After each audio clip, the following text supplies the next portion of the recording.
kahabaan ng Pedro Hill. At ngayon kasama po natin si Mang Danilo. Yes, gusto rin niyang makisali sa usapan. Yes, Becky po siya na may 2 anak. Paano ka magiging isang magaling na ama para sa iyong mga anak, Danilo? Magaling guys. Kailangan lang po sa kailangan mo paalagaan ng maayos ang mga anak mo. Kailangan lang ng pagmamahal ng maayos sa mga anak mo. Ipakita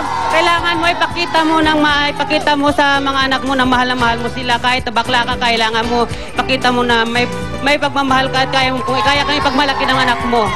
Paano pag umuwi yan na umiiyak? Tay, tinukso nila ako sa eskwelahan. Wala lang silang ginawa akong nilukoy. Ako na bakla daw tatay ko. Sasabihin ko po sa anak ko na, oo nga bakla ako, ano naman ang kayang ibigay ng tunay na lalaki sa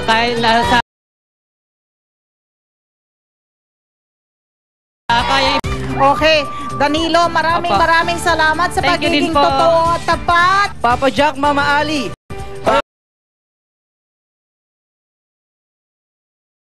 To the well.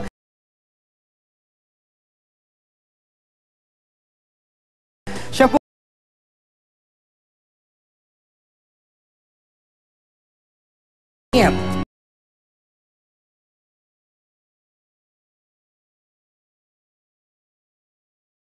sabi niya.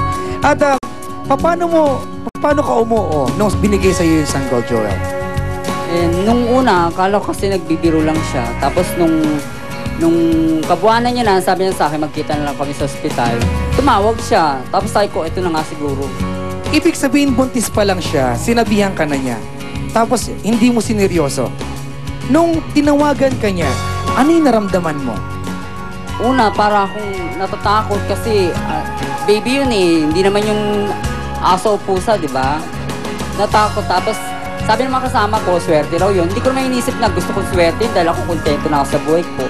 Pero nung naano ako na, kasi madalas ako pumupunta sa mga bayan po na, naawa ako sa mga sanggol na parang, kulang na kulang sila sa karga, yung pagmamahal. Tapos naisip ko yung baby, di pumunta lang ako.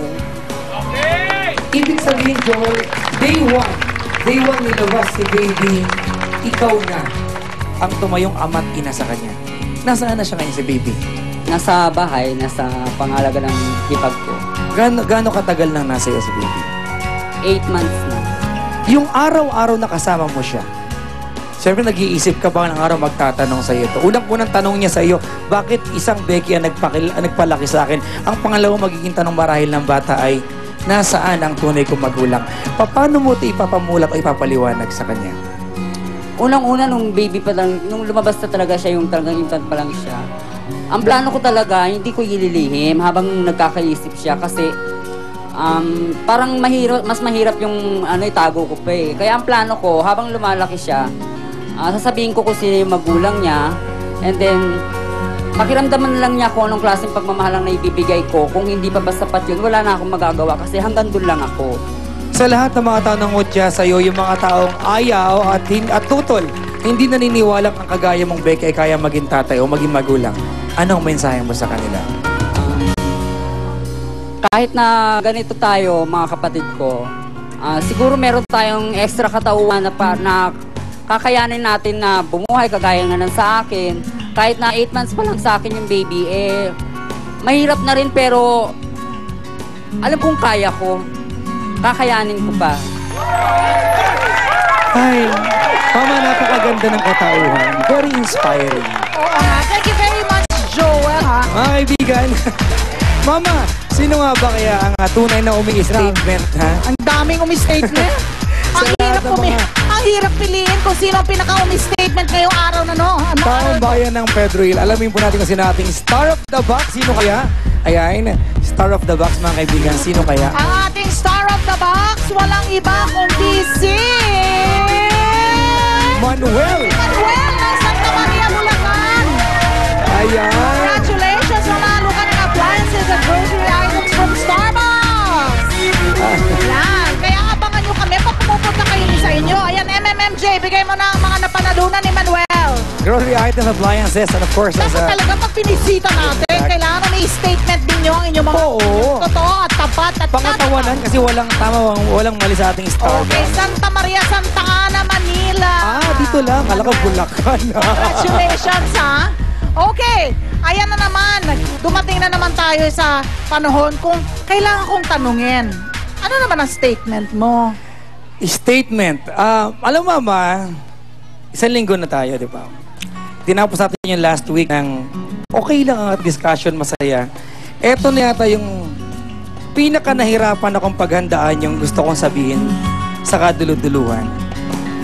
Ganda ng mga taong bayan. Sa ating lipunan, magpapakalibro muna ako, Mama. Okay, bookish ka muna, Bookish muna ako, bago totoong buhay. Sa ating lipunan, itinakda ng lipunan yung dapat na impression natin sa isang ideal na tatay. Na dapat ang tatay, lalaki, stricto, distant sa anak para may disiplina, at higit sa lahat, matipuno. Yan yung ideal eh.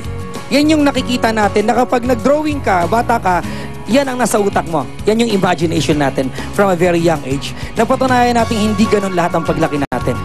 Napatunayan natin na para maging isang ama, let alone, di ba, isa kang bading, hindi mo kailangan maging tunay na lalaki para maging ama. Hindi mo kailangan na maging magpanggap para maging ama. Dahil ang pagiging ama ay wala yan sa preferences, sa gender preference natin. Yan ay kung ano ang kaya mong ibigay sa pinapalaki mo.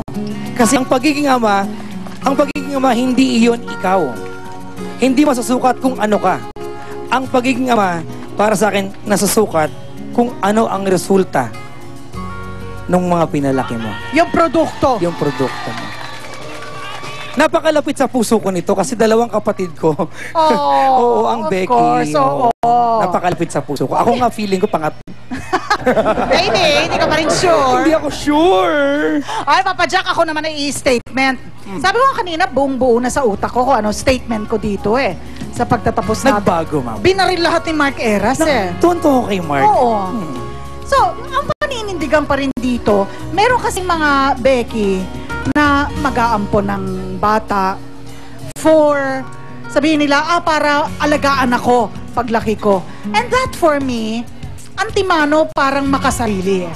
Oo. I think it's very selfish, di ba? Kung mag-aampon ka, kung para may mag-alaga sa'yo sa katandaan mo, minus na kagad sa akin kasi para sa akin, ang essence ng isang magulang, selflessness.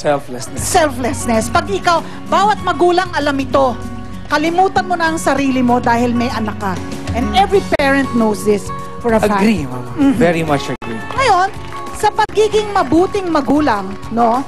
Whether father or mother, merong pamantayan yan. Ang mga straight, no? Babae o lalaki, straight ka, Becky or tomboy, meron niyang moral bar. Para sa akin, to be a good parent, kailangan talaga you act, you speak, every decision stems from your heart in the best interest of the child. Bueno, nice natin pasalamatan dito sa Starbucks. We as always would like to thank Calliope and Terranova. Maraming salamat, Sundance, Binami Appliances, Naomi Jewelry. At para kay MMJ Green Cap. Thank you Salamat very din, much. ayan, sa aking sponsors, Chancellor. Maraming salamat, Mindes Medical Group, Dr. Ninier Doldeluna, First Eclipse Gym. Happy birthday sa ating FD. Lester, Happy birthday! Thank you, Direk Romel Gacho. Isa na naman pong mainit na talakayang bayan ang aming inihatid sa inyo. Ito po, ang una sa tribunal ng GMA. Susunod na po ang Family Feud at Kitchen Superstars. Okay. Mama Ali, Yes. ngayon na simula. Ayan na, ikalawang linggo ng Yes. Starbucks. Ay! Yes, happy Monday talaga sa inyo. Pasalamat tayo, taong bayan. Kaya Thank you so much. Tumutok dito sa pinakabagong Morning Habit on TV. Bukas, kami po ay na Plaza Miranda. Plaza Miranda, kita-kita po tayo. Ayan na.